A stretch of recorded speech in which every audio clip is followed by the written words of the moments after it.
Magandang araw po sa inyo lahat at muli po, welcome po dito sa inyong paboritong programa.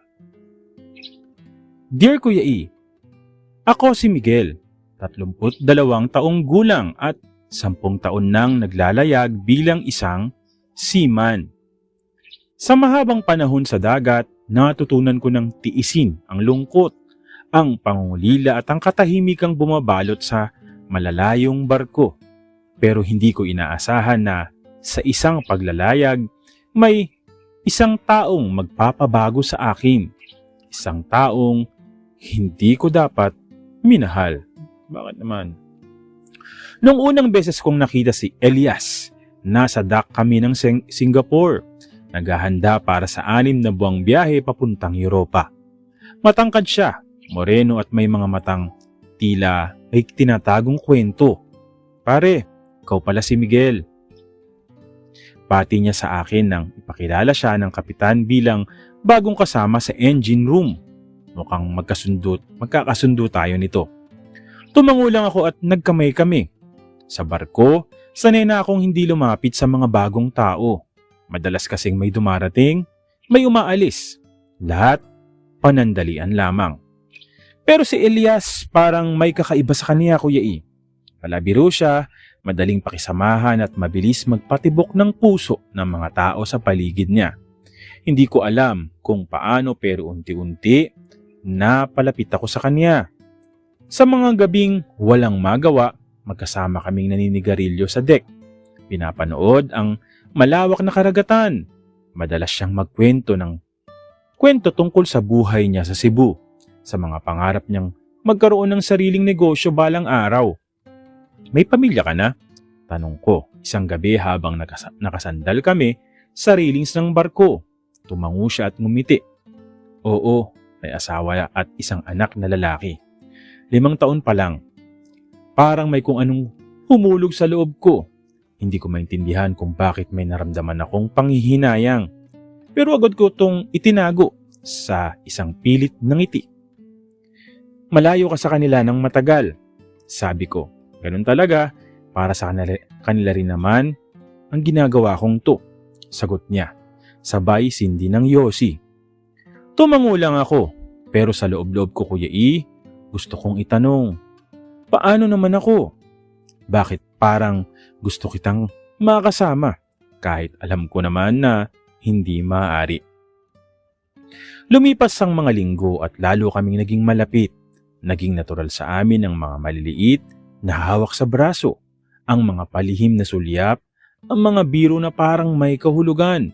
Hindi ko alam kung ako lang ang nakadarama nito, pero may mga sandali, mga panandali ang segundo na parang may bumubulong sa akin na may nararamdaman din naman siya. Isang gabi sa pinakadulong bahagi ng barko, Kuya E, habang tinatangay kami ng alon sa gitna ng Indian Ocean, doon niya hinawakan ang kamay ko sa unang pagkakataon. Hindi ko alam kung anong meron tayo, Miguel. Bulong niya, pero hindi ko gustong matapos to. Hindi ko alam kung paano ako sasagot. Walang tamang sagot at alam ko lang gusto ko siyang kapiling sa gabing yon, sa sandaling yon. At doon sa ilalim ng buwan, sa tahimik na paggalaw ng tubig, naghalikan kami sa unang pagkakataon. Alam kong wala akong karapatan. Ang hirap magmahal ang taong hindi mo pwedeng angkinin. Ang hirap magising sa umaga na alam mong hindi siya para sa'yo. Pero kahit ganoon pa man, tinanggap ko kasi mas pinili kong maramdaman siya. Kahit panandalian lang kaysa tuluyang mawala. Mawala ng ganitong sandali. Sa bawat daungan, sa bawat oras na nakaw namin sa isa't isa, alam kong nahulog ako. Pero alam kong sa dulo ng biyahe, babalik naman siya sa pamilya niya. At ako, mananatili akong bahagi lang ng isang kwentong hindi kailanman maaaring ipagpatuloy at kwentong hindi maaaring ipagsigawan. Kung ibang panahon lang tayo nagkakilala. Minsang bulong niya habang nakahiga kami sa isang maliit na silid sa barko. Malayo sa tingin ng iba. Hinaplos ko ang mukha niya at pilit nang umiti. Hindi na mahalaga kung kailan. Ang mahalaga, nagkita tayo. Ngunit kahit anong sabihin ko, alam kong balang araw, matatapos din to, Kuya E. Dumating ang araw ng pagbaba namin sa Rotterdam. Mula rito, maghihiwalay na kami. Magbabakasyon siya pauwi sa pamilya niya habang ako ay babalik sa panibagong kontrata. Dito na lang tayo, Miguel. Mahina niyang sabi habang nasa dock kami. Nakatayo sa harap ng malaking barko. Ayoko nang mahirapan ka pa. Alam kong tama siya, pero ang sakit. Tama ka, sagot ko. Pero hindi ibig sabihin na hindi kita minahal. Isang mahinang ngiti ang lumabas sa labi niya bago siya lumayo. Wala nang yakap, wala nang huling halik. At habang nakatanaw ako sa papalayong anino niya, naramdaman ko ang hapdi ng isang pag-ibig na hindi ko kailanman maaaring ipaglaban. Hanggang dito na lamang po. Mula po noon hindi na kami muling nagkita.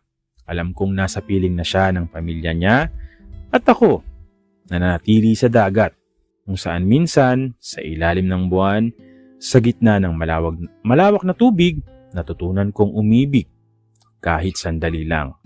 At kung may isa mang gabing naalala ko hanggang ngayon, yun yung gabing hawak niya ang kamay ko at kahit saglit naramdaman kong ako lang ang mahal niya. Nagmamahal, Miguel. Naku, medyo nakakalungkot na storya, no? May pamilya yung tao. Paano ba? Di ko masabi kasi, kumbaga, sinabi naman niya sa'yo na minahal ka naman niya, pero syempre may iba din na pwede rin nating isipin na syempre nangungulila siya, wala siyang kasama, baka ikaw yung kanyang parang, naging sandalan nung magkasama kayo sa barko. Minsan may mga ganun eh. Pero yun, nakakalungkot lang na hanggang dun lang talaga, wala nang iba pang mga kumbaga paligo-ligoy na pagkikita muli or something like that. Well, anyways, maraming salamat sa iyo, Miguel, at muli po, maraming salamat po sa patuloy na sumusubaybay, sumusuporta dito lamang po sa inyong paboritong programa. Maraming salamat po sa inyong lahat.